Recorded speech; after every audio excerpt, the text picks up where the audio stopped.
Good morning students. तो आज अपन शुरू कर रहे हैं एक और नया चैप्टर जिसका नाम है चैप्टर नंबर 5 रिस्क रेस्पॉन्स। तो सबसे पहले मैं आपको बता देता हूँ कि आखिर अपन इस चैप्टर को कैसे कंप्लीट करेंगे। सबसे पहले अपन इसमें से एमसीक्यू लाइंस देख लेंगे, यानी कि जो लाइंस एमसीक्यू में आई, यानी कि जो एमसीक्यू एग्जाम में आ चुके हैं उसके लिए कुछ लाइंस मैंने आपको दे रखी है जो कि इस चैप्टर की इंपॉर्टेंट है। उसके बाद अपन पूरा चैप्टर कवर करेंगे, उसके बाद अपन आईसीए एमसीक्यू को देखेंगे। तो सबसे पहले अपन शुरू करेंगे एमसीक्यू लाइन से, यानी कि ये क्वेश्चंस कुछ एग्जाम में आए हुए हैं और या फिर मेरे को लगता है कि ये लाइंस इंपॉर्टेंट है, एग्जाम पर्पज से एमसीक्यू में आ सकते हैं। तो पहला टॉपिक है इसके अंदर रिस्क एपिटाइट। रिस्क एपिटाइट की आपको क्या दे रखी है, 3 डेफिनेशन दे रखी है। एक तो आपको दे रखी है आईसो गाइड के अंदर, एक आपको बीएस के अंदर दे रखी है और एक आपको इंस्टीट्यूट ऑफ रिस्क मैनेजमेंट के अंदर रिस्क एपिटाइट की डेफिनेशन दे रखी है। तब आपसे एग्जाम में पूछ सकते हैं कि ये डेफिनेशन किसकी है, ये वाली आईसो गाइड की है, बीएस की, इंस्टीट्यूट ऑफ रिस्क मैनेजमेंट की है। आपसे एग्जाम में ये पूछ सकते हैं। तो आईसो गाइड की सबसे पहले अपन डेफिनेशन देख लेते हैं। एज पर रिस्क एपिटाइट की डेफिनेशन अपन देख लेते हैं एज पर आईसो गाइड। तो क्या होता है risk appetite, amount and type of risk that an organisation is willing to pursue और रिटेन, यानी कि एक ऑर्गेनाइजेशन कितने रिस्क को रिटेन यानी कि कितनी रिस्क बियर कर सकता है, आप इसको यूँ समझ सकते हैं। टाइप ऑफ रिस्क या फिर अमाउंट, ऑर्गेनाइजेशन कितने रिस्क को परस्यू कर सकता है या रिटेन कर सकता है। तो यहाँ कीवर्ड है परस्यू और रिटेन, इससे आप पहचान जाओगे कि आईसो गाइड वाली डेफिनेशन है। उसके बाद बीएस में आपको क्या दे रखी है, the amount and type of risk that an organisation is prepare to seek, accept और tolerate.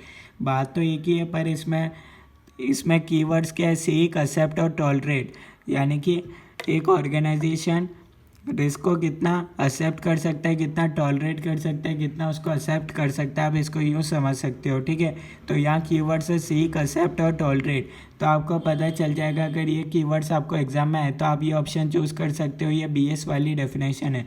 Institute of risk management में क्या बोलते हैं, risk appetite is a total exposed amount at an organisation wishes to undertake on the basis of risk return trade-offs for one or more desired and expected outcomes, यानी कि आप keyword highlight कर सकते हो फॉर वन और मोर desired and expected outcomes.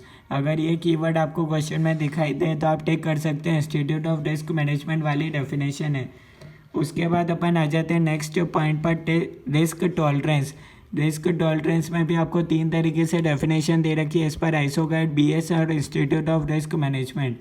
Risk tolerance क्या होता है, as per ISO guide organisation और stakeholders readiness to bear the risk after treatment in order to achieve its objectives, यानी कि ऑर्गेनाइजेशन और स्टेक होल्डर कितने ready आप to bear the risk after risk treatment. आपने risk का इलाज करा लिया, अब आप कितने रिस्क, देखो ऑर्गेनाइजेशन में बहुत ज़्यादा रिस्क आती है, आप क्या करते हो, कंट्रोल्स अप्लाई करते हो। कंट्रोल्स अप्लाई करने के बाद भी जो रिस्क बाकी रह जाती है उसको अपन बोलते हैं रेसिडुअल रिस्क। तो यानी कि ऑर्गेनाइजेशन और स्टेक होल्डर्स कितना वो रिस्क को बियर कर सकते हैं। ये आईसो गाइड में दे रखा है। बीएस में क्या दे रखा है, the organisation's readiness to bear the risk after risk treatments in order to achieve its objectives, यानी कि ऑर्गेनाइजेशन कितना रेडी है। तो यहाँ आप ऑर्गेनाइजेशंस रेडीनेस को हाईलाइट कर सकते हो और आईसो गाइड के लिए आप कीवर्ड क्या हाईलाइट करोगे, ऑर्गेनाइजेशन और stakeholders readiness. Institute of risk management क्या बोलते हैं, risk tolerance is the amount of uncertainty and organisation is prepare to accept in total or more narrowly within a certain business unit, a particular risk category or for a specific initiative. तो यहाँ आप keyword highlight कर सकते हो, amount of uncertainty and organisation is prepare to accept. एक organisation कितना uncertainty का amount accept कर सकते हैं। उसके बाद नेक्स्ट एमसीक्यू आपके पास आ सकता है। थर्ड पॉइंट अपने पास रिस्क एपिटाइट। रिस्क एपिटाइट को अपन एक्सप्रेस करते हैं क्वालिटेटिव एंड क्वांटिटेटिव टर्म्स के अंदर, और अपन रिस्क टॉलरेंस को अपन एक्सप्रेस करते हैं क्वांटिटेटिव, यानी कि यहाँ नंबर्स के अंदर अपन टॉलरेंस को अपन एक्सप्रेस करते हैं क्वांटिटी के टर्म्स में। ठीक है, उसके बाद नेक्स्ट टॉपिक अपने पास आता है रिस्क ट्रीटमेंट टेक्निक्स। तो यहाँ आपको 3 टेक्निक, ये पॉइंट अपन आगे देखेंगे। आगे रिस्क ट्रीटमेंट टेक्निक्स अपन रेगुलर चैप्टर में देख लेंगे। ठीक है, उसके बाद 5th पॉइंट अपन को दे रखा है controlling risk is the critical aspect of effective risk management. तो आपसे पूछ सकते हैं dash is a critical aspect of effective risk management, controlling risk इसका आंसर है। 6 पॉइंट आपको दे रखा है क्रिटिकल एसेट आइडेंटिफिकेशन। ये क्या होता है, इसमें आप जैसे आपको पूरी डेफिनेशन दे देंगे और आपसे 4 ऑप्शन दे देंगे। एक आपको दे देंगे क्रिटिकल एसेट आइडेंटिफिकेशन, बी दे देंगे दूसरा ऑप्शन, तो आपको टिक करना रहेगा ये किसकी डेफिनेशन है, क्रिटिकल एसेट आइडेंटिफिकेशन की। इसका कीवर्ड क्या है, identify and prioritise critical assets and processes, these are the elements of your organisation that are essential for its operations and that if disrupted could have a significant impact. 7 point आपको दे रखा है contingency planning team, सिर्फ आप definition read करोगे तो भी चल जाएगा। कंटीजेंसी प्लानिंग टीम के लिए आप कीवर्ड्स हाईलाइट कर सकते हो। यहाँ क्या होता है, अपन डेडिकेटेड टीम रिस्पॉन्सिबल होती है कंटीजेंसी प्लानिंग के अंदर के लिए। This team should include representatives from various departments to ensure comprehensive and well informed approach. ठीक है, उसके बाद 8 पॉइंट आपको दे रखा है डेवलपिंग कंटीजेंसी प्लान्स।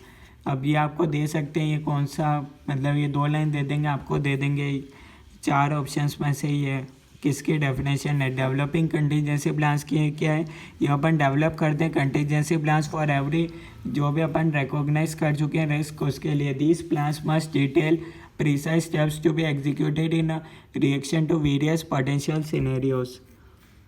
उसके बाद अपने पास अब अपन चैप्टर शुरू करते हैं। तो जो MCQ लेंस थी अपन ने उसको कवर कर लिया। उसके बाद आते हैं चैप्टर में अपन वापस शुरू से पढ़ेंगे हर टॉपिक। रिस्क एपेटाइट क्या होता है, रिस्क एपेटाइट ये होता है एक ऑर्गेनाइजेशन कितने लेवल के रिस्क को एक्सेप्ट कर सकता है अपने ऑब्जेक्टिव्स को अचीव करने के लिए। ठीक है, ये डिपेंड करता है फैक्टर्स पे, फाइनेंशियल कैपेसिटी क्या है ऑर्गेनाइजेशन की, बिजनेस की स्ट्रेटजी क्या है, रिस्क टॉलरेंस क्या है।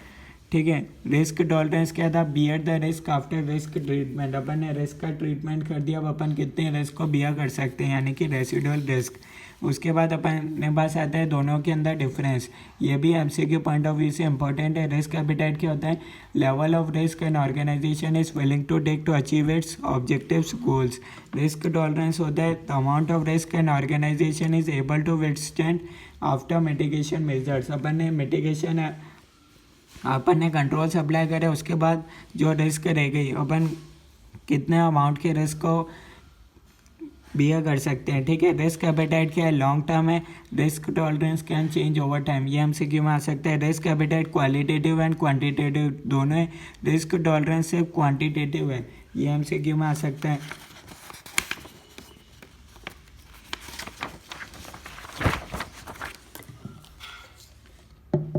उसके बाद अपने पास नेक्स्ट टॉपिक आता है factors affecting risk appetite.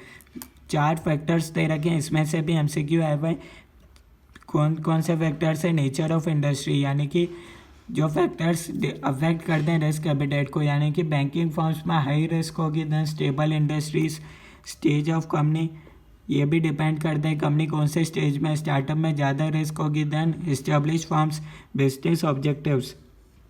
Business objectives में क्या दे रखा है, aggressive companies take more risk. ठीक है, फाइनेंशियल स्ट्रेंथ में आपको दे रखा है जिस कंपनी के पास ज़्यादा रिसोर्सेज है वो हाई रिस्क को अफोर्ड कर सकते हैं। ठीक है, तो ये आप ऑलरेडी देख चुके हैं रिस्क एपेटाइट। ठीक है, अपन ने ऑलरेडी अभी तक कवर कर लिया है रिस्क एपेटाइट को, यानी कि एक ऑर्गेनाइजेशन कितने लेवल की रिस्क को एक्सेप्ट कर सकता है टू अचीव इट्स ऑब्जेक्टिव्स। ठीक है, उसके बाद अपने पास आता है role of risk appetite in risk management. ठीक है, ये आप रीड कर सकते हो क्या क्या रोल है रिस्क एपेटाइट के रिस्क मैनेजमेंट में। सबसे पहले establish risk culture, identifies new risk, focus on risk control, helps in cost benefit optimisation. 2-3 बार पढ़ लोगे तो भी काफ़ी है। Benefits of well defined risk appetite statement, क्या क्या बेनिफिट्स हैं, improves risk management and decision making, ensures better risk return trade offs, analysis transparency, aligns stakeholders on risk levels. उसके बाद आपको दे रखे प्रिंसिपल्स दे रखे हैं।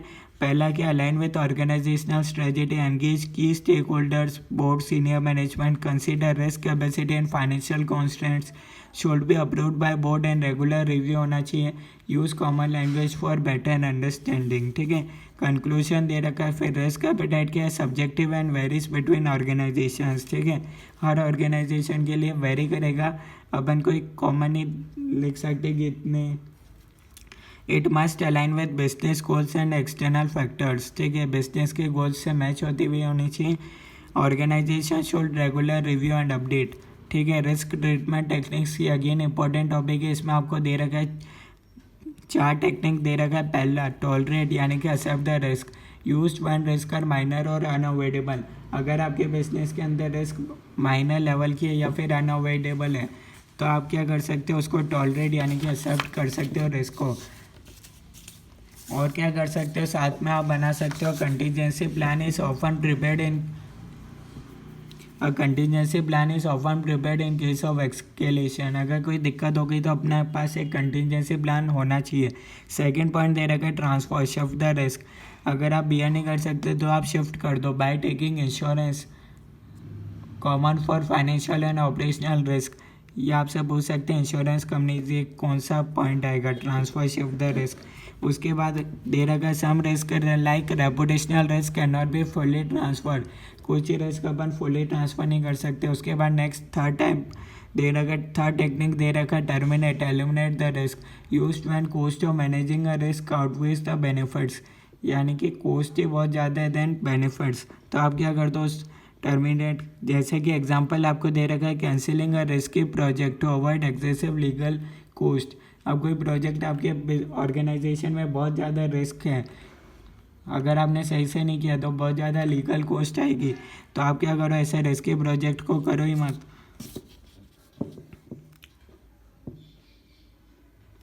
तो ऐसे रिस्की प्रोजेक्ट को आप कैंसिल कर दो। उसके बाद फोर्थ पॉइंट में दे रखा है आपको ट्रीट मिटिगेट द रिस्क, यानी कि आप इलाज कराओ रिस्क का। ठीक है, मोस्ट कॉमन अप्रोच है applies internal controls to reduce risk. अब ये आपसे एमसीक्यू में पूछ सकते हैं कॉमन अप्रोच के आप इंटरनल कंट्रोल को अप्लाई करो ताकि रिस्क रिड्यूस हो जाए। Risk is contain two an acceptable level rather than eliminated completely. यहाँ अपन क्या करते हैं, रिस्क को पूरा ख़त्म नहीं करते, जितना अपन एक्सेप्ट कर सकते हैं उतना ही अपन करते हैं। ठीक है, क्यों, क्योंकि रिसोर्सेज ऑलरेडी लिमिटेड है। उसके बाद आता है कंट्रोलिंग रिस्क। कंट्रोलिंग रिस्क में आपको दे रखा है risk control refers to implementing strategies to reduce और एलिमिनेट रिस्क। तो रिस्क कंट्रोल क्या होता है, बस आप स्ट्रेटजीज को इम्प्लीमेंट कर दो ताकि रिस्क या तो रिड्यूस हो जाए या फिर ख़त्म हो जाए। डिफरेंस दे रखा है रिस्क कंट्रोल और रिस्क मैनेजमेंट में। क्या डिफरेंस होता है, रिस्क मैनेजमेंट क्या है, एक प्रोसेस है identify analyse and handling risk, और रिस्क कंट्रोल क्या है, focus on reducing risk through preventive measures. यहाँ अपन देखते हैं कैसे रिस्क को रिड्यूस करें थ्रू प्रिवेंटिव मेजर्स। उसके बाद अपन को स्ट्रेटजीज दे रखी है रिस्क कंट्रोल के लिए। ठीक है, पहला आप रिस्क को आइडेंटिफाई करो सारी पोटेंशियल रिस्क। सेकंड आप असेस करो, प्रायोरिटाइज करो, यानी कि कौन से रिस्क ज़्यादा आपका नुकसान कर सकती है उसको प्रायोरिटाइज करो। रिस्क मिटिगेशन यानी कि उसका ट्रीटमेंट करो, इम्प्लीमेंट स्पेसिफिक कंट्रोल्स अप्लाई करो। रिस्क मॉनिटरिंग कंटिन्यूसली मॉनिटर करो, ट्रैक करो। रिस्क कम्युनिकेशन इंश्योर करो stakeholders understand risk. Risk transfer, अगर आप बियर नहीं कर सकते तो आप इंश्योरेंस ले लो, जैसे आप लेते ही हो इलेक्ट्रिक व्हीकल वगैरह। डाइवर्सिफिकेशन, डाइवर्सिफिकेशन क्या होता है, spread risk across different divisions और ऑपरेशंस।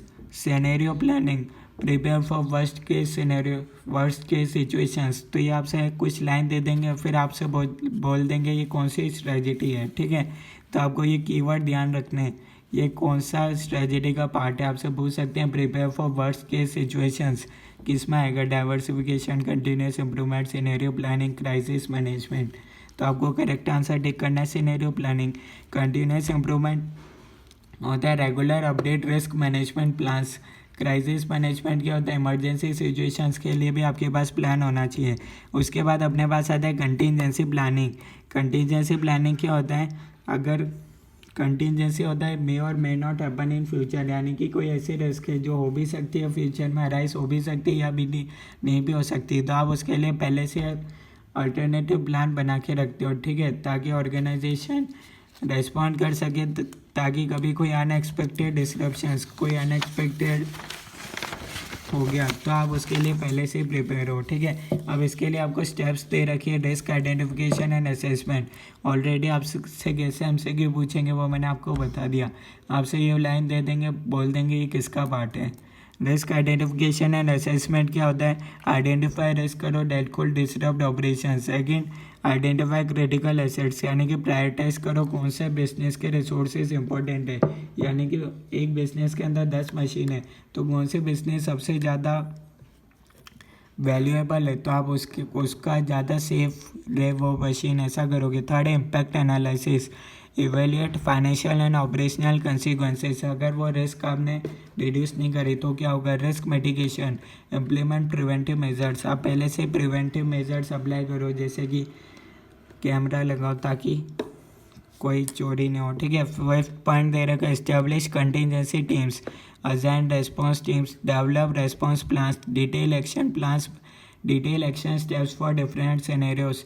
उसके बाद दे रखा है कम्युनिकेशन प्लान, इंश्योर करो internal and external stakeholders are informed. 8 point में आपको दे रखा है testing and drills, conduct simulations to test preparedness, allocate resources, ensure funding and personnel are available। Training awareness में दे रखा है educate employees on emergency protocols, regular review, update contingency plans based on changing risk। External coordination में क्या आएगा point, collaborate with suppliers, regulators and emergency services। Legal compliance, ensure plans align with regulations। जो भी आपके plans है regulations को fulfil कर रहे हो। तो इसी बेस में ऐसे ही MCQ आ सकता है। आपको ये कीवर्ड दे देंगे, आपसे पूछेंगे कौन सा स्टेप, कौन सी कंटिजेंसी प्लानिंग का स्टेप है। अब उसके बाद ऐसे MCQ आते हैं जो कि अपन कर लेते हैं ताकि आपको पता चल जाएगा जो अपन ने पढ़ा वो एकदम सही था। As per dash risk appetite means the amount and type of risk that an organisation is willing to pursue और रिटेन। मैंने आपको बोला था ये कीवर्ड है विलिंग टू परस्यू और रिटेन, ये डेफिनेशन है आईएसओ गाइड की। उसके बाद सेकंड पॉइंट दे रखा है as per dash risk appetite means the amount and type of risk that an organisation is prepare to seek, accept और टॉलरेट। ये सीक, एक्सेप्ट और टॉलरेट ये कीवर्ड किसके हैं, BS के। तो आप देख सकते हो जो अपन ने पढ़ा सेम उसी टाइप के ICAE में भी MCQ आपकी बुक में दे रखे हैं। थर्ड है as per dash risk tolerance means the amount of uncertainty an organisation is prepare to accept in total or within specific business unit or initiative. तो ये इंस्टीट्यूट ऑफ रिस्क मैनेजमेंट में दे रखी है, मैंने आपको बताया था amount of uncertainty an organisation is prepare to accept. Fourth point आपको दे रखा है which of following is not a feature of risk tolerance. Risk tolerance का कौन सा फीचर नहीं है, ठीक है। अब यहाँ आपको पता होना चाहिए रिस्क टॉलरेंस क्या होता है। रिस्क टॉलरेंस सिर्फ क्वांटिटेटिव टर्म्स में एक्सप्रेस होता है, तो यहाँ आपको दे रखा है जनरली एक्सप्रेस इन क्वालिटेटिव, तो ये ऑप्शन फीचर नहीं है, ठीक है। सेकेंड पॉइंट सही है, कैन बी मॉनिटर्ड इजीली, ठीक है। Can also be measured as an acceptable range of outcomes and acceptable range of outcomes. तो आपको ये पता होना चाहिए, मैंने ऑलरेडी आपको बताया था। उसके बाद फिफ्थ MCQ अपने पास आता है if it is a new industry it may have high risk appetite while a matured industry may have low risk appetite. तो आप देख सकते हो सारे आंसर अपने मैच हो रहे हैं। अगर आप ये लेक्चर ध्यान से सुनते हो तो आप देख सकते हो इस चैप्टर के जितने भी MCQ आएंगे तो वो आपके कवर हो सकते हैं। नोट्स के लिए आप चैनल का पोस्ट सेक्शन देख सकते हो, वहाँ आपको टेलीग्राम का लिंक मिल जाएगा। पोस्ट में मैंने आपको डाल रखी है, ठीक है। POSTS जैसे वीडियो शॉर्ट्स आता है वैसे एक पोस्ट का टैब आपको चैनल में मिल जाएगा, उसके अंदर आपको टेलीग्राम का लिंक मिल जाएगा, वहाँ से आप ये नोट्स डाउनलोड कर सकते हो। तो मिलते हैं अपन नेक्स्ट वीडियो के अंदर नेक्स्ट चैप्टर के साथ। ये चैप्टर अपना पूरा कंप्लीट होता है।